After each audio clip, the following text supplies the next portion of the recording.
এই কুরবানি বান্দাদের জন্য বড় পরীক্ষা।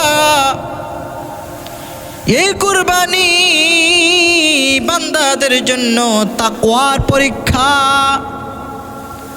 এই পরীক্ষার মধ্যে যারা উত্তীর্ণ হতে পারবে, আমার আল্লাহ রব্বুল আলামিন তার কুরবানিটাই কবুল করে নেবেন। এই কুরবানি বাবা শুধু আমাদের মাঝে প্রচলন, আমাদের মাঝে এই আমল আল্লাহ তাআলা দিয়েছেন বান্দা। শুধু তাই নয়, এই কুরবানি নামক আমলটা প্রত্যেকটা নবী রাসূলদের মাঝে ছিলেন। পিতা আদম আলাইহিস সালাতু ওয়াস সালাম সৃষ্টির শ্রেষ্ঠ মানুষ।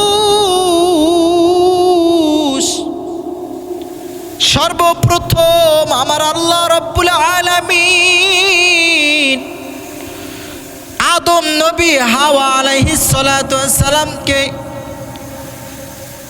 হাওয়া আম্মাজান হাওয়া এবং আদম আলাইহিস সালাতু ওয়াস সালামকে জমিনের মধ্যে সর্বপ্রথম সৃষ্টি করেছেন। আমার আল্লাহ রব্বুল আলামিন আম্মাজান হাওয়ার গর্ভের মধ্যে সন্তান দিত, জোড়ায় জোড়ায় সন্তান। আমার আল্লাহ রব্বুল আলামিন ওই সময়ের মধ্যে যমজ বাচ্চা দান করত। একটা ছেলে আর একটা মেয়ে একসাথেই দুনিয়ার মধ্যে জন্মগ্রহণ করত। ওই সময়ের মধ্যে আল্লাহ রব্বুল আলামিনের বিধান ছিল, শরীয়ত ছিল, তারা দুইজন, তারা ভাই বোন, তারা বিবাহ শাদী করতে পারবে না। আমার আল্লাহ রব্বুল আলামিনের বিধান অনুযায়ী তাদের বিবাহ শাদী অবৈধ ছিল। অর্থাৎ তাদেরকে আমার আল্লাহ রব্বুল আলামিন দুইজনের পরিচয় করে দিয়েছেন, তারা হবে ভাই এবং বোন। আমার আল্লাহ রব্বুল আলামিনের পরে আবার যখন দ্বিতীয়বার যখন জন্মগ্রহণ করত সন্তান, মেয়ে সন্তান এবং ছেলে সন্তান, ওই ছেলে মেয়ে সন্তান পরবর্তীতে জন্মগ্রহণ করার পর এর আগের ছেলে মেয়ে যারা দুনিয়ার মধ্যে জন্মগ্রহণ করেছেন, অর্থাৎ 2025 সালে যারা জন্মগ্রহণ করবেন এবং 2024 সালে যারা জন্মগ্রহণ করেছে, অর্থাৎ 2024 সালের ছেলে আর 2025 সালের যে মেয়েটা আছে, এরা দুইজন বিবাহ শাদী করতে পারবে। আর এটা আমার আল্লাহ রব্বুল আলামিনের শরিয়া এবং বিধান ছিল। আমার আল্লাহ রব্বুল আলামিন পিতা আদম আলাইহিস সালাতু ওয়াস সালামকে দুইজন পুত্র দুনিয়ার মধ্যে দিয়ে দিলেন। একজনের নাম হাবিল আর একজনের নাম কাবিল। হাবিলের সাথে যার বিবাহ হবে ওই মেয়েটা একটু সুন্দর রমণী ছিল, অর্থাৎ ওই সুন্দরী মেয়ে এবং আর কাবিল, এরা দুইজন একসাথে দুনিয়ার মধ্যে জন্মগ্রহণ করেছে। আমার আল্লাহ রব্বুল আলামিনের বিধান অনুযায়ী তারা ছিল ভাই বোন। বলেন তো দেখি, তারা কি বিবাহ শাদী করতে পারবে? না, বিবাহ শাদী করতে পারবে না। কারণ হাবিলের সাথে যে মেয়েটা জন্মগ্রহণ করেছে সেই মেয়েটা, ওই মেয়েটাকে কাবিল বিবাহ করতে পারবে। হাবিলের সাথে যে মেয়েটা জন্মগ্রহণ করেছে ওই মেয়েটা একটু হালকা শ্যাম বরণ ছিল, একটু কম সুন্দর ছিল। কাবিল বলে না না, আমি ওকে বিবাহ করব না।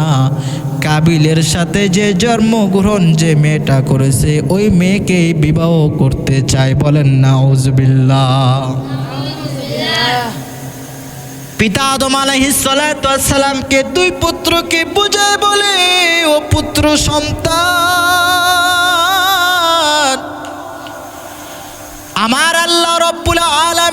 বিধানকে তোমরা অমান্য করতে পারো না। আমার আল্লাহ রব্বুল আলামিনের শরিয়াত অনুযায়ী তোমাদেরকে বিবাহ বন্ধন এইভাবে করতে হবে। এ সন্তান কাবিল, তুমি যাকে বিবাহ শাদী করতে চাচ্ছ তোমার বোন, আমার আল্লাহ রব্বুল আলামিনের শরীয়ত অনুযায়ী তাকে তুমি বিবাহ করতে পারবা না। সে তোমার বোন, তাকে বিবাহ করা। এই পুত্ররা, বিবাহ শাদী এইভাবে তোমরা করতে পারবা, ইচ্ছা অনুযায়ী তোমরা বিবাহ শাদী করতে পারবা না। কাবিল বড় নিষ্ঠুর ছিল। কাবিল আমার মাওলার শরীয়তকে সে মানতে চায় না, আমার মাওলার বিধানকে সে মানতে চায় না। এক কাবিল নামক বেঈমান, এক কাবিল বলে, ও পিতা, না না, আমার সাথে যে জন্মগ্রহণ করেছে ও সুন্দর, ওকে আমি বিবাহ শাদী করব। বলেন না নাউজুবিল্লাহ। মুসলমান ভাইরা আমার, পুরুষ মানুষ শুধু সৌন্দর্যের দিকে বেশি আকৃষ্ট, এটা আমাদের জন্মগত, এটা অভ্যাস। কারণ এই শুধু আপনার আমার বেলায় যে সুন্দর দেখলেই যে ভালো লাগে তাই নয়। পিতা আদম আলাইহিস সালাতু ওয়াস সালাম প্রথম মানুষ সৃষ্টি করার পর প্রথম থেকেই তাদের মন জাগত সুন্দরের প্রতি বেশি আকৃষ্ট তারা ছিল, ঠিক কিনা? নবী আলাইহিস সালাতু ওয়াস সালাম, আদম নবী আলাইহিস সালাতু ওয়াস সালাম দুইজনকে এতবার বুঝাইতেছেন, কেউ বোঝে না, শুধু একজন বোঝে, তার নাম হাবিল। হাবিল আদম নবীকে ডাক দে, বলে, বাবা গো, আপনি যেভাবে বলেন আমি সেইভাবে মানতে রাজি। কারণ হাবিলের মধ্যে আমার মাওলার শরিয়াত ছিল, আমার মাওলার ওপরে ভরসা ছিল, আমার মাওলার ভয় তার অন্তরে ছিল, ঠিক কিনা? আদম নবী আলাইহিস সালাতু ওয়াস সালাম চিন্তার মধ্যে পড়লেন আর বললেন যে, না, আমি তাদেরকে যেইভাবে বুঝাইতে চাইতেছি তারা এইভাবে বুঝবে না, অর্থাৎ সমাধান আসবে না। আদম নবী আলাইহিস সালাতু ওয়াস সালাম দুই পুত্রকে ডাক দেয়, বলে, এই পুত্ররা, আমি তোমাদেরকে পরীক্ষা করব। এই পরীক্ষার মধ্যে যারা উত্তীর্ণ হতে পারবা, এই পরীক্ষার মধ্যে যে পাস করতে পারবা, তাই ওই সুন্দরী মেয়েকে আকলিমাকে বিবাহ করতে পারবা। হাবিল কাবিল দুজনাই রাজি হয়ে গেল। আদম নবী পরীক্ষা করবে, এই পরীক্ষার মধ্যে প্রতিযোগিতা দেওয়ার জন্য, পরীক্ষা দেওয়ার জন্য তারা এই পরীক্ষা দেওয়ার জন্য প্রস্তুতি গ্রহণ করলেন। আদম নবী আলাইহিস সালাতু ওয়াস সালাম ডাকতে বলে, সন্তান, উঁচু পাহাড়ের মধ্যে এমন একটা জায়গা দেখায় দিলেন, ওই পাহাড়ি উঁচু জায়গার মধ্যে যার যেটা প্রিয় জিনিস, ভালো জিনিস, ওখানে রাইখা আসবা। এই পরীক্ষার মধ্যে পাস হবা কেমনে জানো রে? মানে আল্লাহর রাস্তায় কুরবানি দিতে হবে। ওই পাহাড়ে উঁচু জায়গার মধ্যে তোমাদের দুইজনের মধ্যে যার যা কিছু আছে তার মধ্যখান থেকে তোমাদের প্রিয় জিনিসগুলো ওই জায়গার মধ্যে রাইখা দিবা। যার কুরবানি কবুল হয়ে যাবে, আসমান থেকে আগুন আইসা তার ওই জিনিসগুলো পুরিয়া ছাই করে ফেল দেবে। আল্লাহু আকবার। দুইজন এবার রাজি হয়ে গেল। হাবিল সে পশু প্রাণী, পশু বকরি, ছাগল, ভেড়া, দুম্বা, এগুলো সে পালন করত, এগুলো পালিত, এগুলো সে পালন করত, দেখশন করত। হাবিল এত বকরি ভেড়ার মধ্যে একটা সুন্দর ভালো মানের একটা পশু, একটা যন্ত্র, ভালো মানের একটা ভালো বকরি, সুন্দর দেখতে, এরকম একটা বকরি নিয়া ওই পাহাড়ি এলাকার মধ্যে রওনা দিয়ে দিল। এইদিকে কাবিল কৃষি কাজ করত, আর কাবিলের চিন্তা একটাই ছিল যে এই পরীক্ষার মধ্যে আমাকে পাস করতে হবে। এই কুরবানি আমাকে, কুরবানি পরীক্ষায়, কুরবানি নামক পরীক্ষার মধ্যে আমাকে পাস করতে হবে, কারণ আমি চাই ওই সুন্দরী মেয়েটাকে বিবাহ করতে। নাউজুবিল্লাহ। দুইজন এবার রওনা দিয়ে দিল।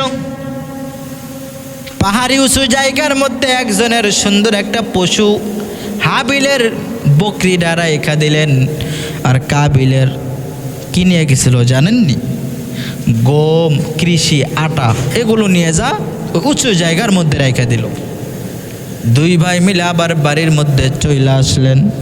সন্ধ্যা হয়ে যাবে, এই সময় তারা দুইজন রওনা দিলেন ওগুলো দেখার জন্য। এখন কার কোরবানি কবুল হলো না হলো এটা দেখার জন্য দুইজন রওনা দিলেন ওই পাহাড়ি এলাকায়। দুজনায় যখন রওনা দিয়ে দিলেন, যাওয়ার পর ওই যখন পাহাড়ি উঁচু জায়গার মধ্যে গেলেন, দেখে হাবিলের কুরবানির পশু, এটা আসমানি আগুন ধারা এটা জ্বালিয়ে দেওয়া হয়েছে। অর্থাৎ হাবিলের কুরবানি আমার মালিকের কাছে কবুল হয়ে গেছে। বলেন আল্লাহু আকবার। আর কাবিলের কাবিল কুরবানি দেওয়ার জন্য যেগুলো আটা গম নিয়ে গেছে, এগুলো আমার মাওলার দরবারে কবুল হয় নাই, কারণ কাবিলের অন্তরের মধ্যে তাকওয়া ছিল না, আর হাবিলের অন্তরের মধ্যে তাকওয়া ছিল। কারণ কাবিল তার অন্তরের মধ্যে শুধু একটা কথাই ছিল, এই কুরবানি দিব শুধু আমি ওই মেয়েটাকে পাওয়ার জন্য।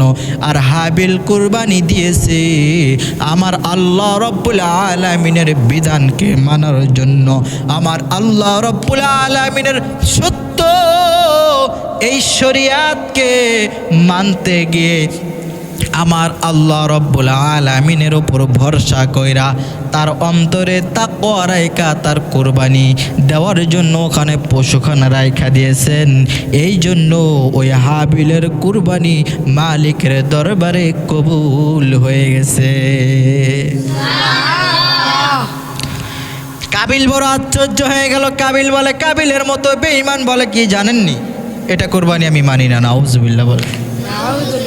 কাবিল বলে এটা আমি মানি না, কারণ এইটা আমি মানতে পারবো না। হাবিল বলে, কাবিল ভাই কেন মানবা না? ওই তোরটা কবুল হয়ে গেল, আমারটা কবুল হলো না, এটা কেমনে সম্ভব? হাবিল ডাক দিয়ে কয়, কাবিল আমার কুরবানি কবুল হয়েছে, কারণ আমার আল্লাহ রব্বুল আলামিন মুত্তাকিন যারা তাদের কুরবানি কবুল করে থাকেন। বলেন না সুবহানাল্লাহ। আমার আল্লাহ রব্বুল আলামিন এই দুইজনের কুরবানির ব্যাপারে পবিত্র কুরআনুল কারীমের মধ্যে সূরাতুল মায়েদার মধ্যে জানায়া দিয়েছেন। আল্লাহ রব্বুল আলামিন বলেন, ওয়াতলু আলাইহিম নাবাবনা আদামা বিল হক ইয ক্বাররাবনা কুরবানান ফাতুকাব্বিলা মিন আহাদিহিমা ওয়া লাম ইউতাকাব্বাল মিনাল আখর ক্বালা লা আকতুলান্নাক ক্বালা ইন্নামা ইয়াতাকাব্বালুল্লাহু মিনাল মুত্তাকিন। আমার আল্লাহ রব্বুল আলামিন জানায়া দেন, ও নবী আমার, আদমের দুই সন্তান হাবিল ও কাবিলের কুরবানির ব্যাপারটা, তাদের কুরবানির বর্ণনাটা তোমার উম্মতদেরকে জানায়া দাও। আমার নবীকে এই কথা বলার সাথে সাথে আমার নবী কত সুন্দর করে আমাদেরকে জানায়া দিলেন।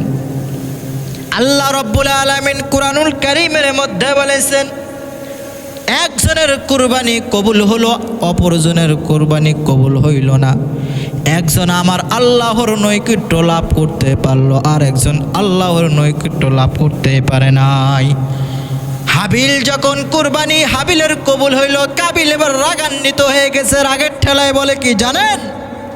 ও হাবিল, তোর কুরবানি কবুল হইল, আমার কুরবানি কবুল হইল না, এটা মানতে পারবো না। আমি তোকে হত্যা করব, আমি তোকে খুন করব। কারণ আমি যদি তোকে হত্যা না এখন করি, তাহলে তো ওই সুন্দরী মেয়েটাকে আমি বিবাহ করতে পারবো না। চিল্লায় বলেন না নাউজুবিল্লাহ। আস্তে করে বলেন আরো নাউজুবিল্লাহ। আল্লাহর শরীয়তকে মানে না কাবিল, বড় বেঈমান। বলে হাবিল, এখন যদি তোকে আমি যদি হত্যা না করি, মেরে যদি না ফালায়া দেই, তাহলে তো আমি ওই মাইয়াটাকে পাবো না। আমি অবশ্যই তোকে হত্যা করব। হাবিল বলে, কাবিল ভাই, আল্লাহ রাব্বুল আলামিন শুধু মুত্তাকিনদের কুরবানি কবুল করে, এখানে আমার তো কিচ্ছু করার নাই। আমাকে কেন মারবা? কারণ আমি তাকওয়া অন্তরে রাইখা আমার আল্লাহর কুরবানি দেওয়ার জন্য প্রস্তুতি ছিলাম। সুবহানাল্লাহ। আমার আল্লাহ রাব্বুল আলামিন আরো পবিত্র কুরআনুল কারীমের মধ্যে জানায় দেন, লা ইম বাসাত্তা ইলাইয়া ইয়াদাকা লিতাকতুলানি মা আনা বিবাসিতি ইয়াদিয়া ইলাইকা লিআকতুলাক ইন্নী আখাফুল্লাহ রাব্বাল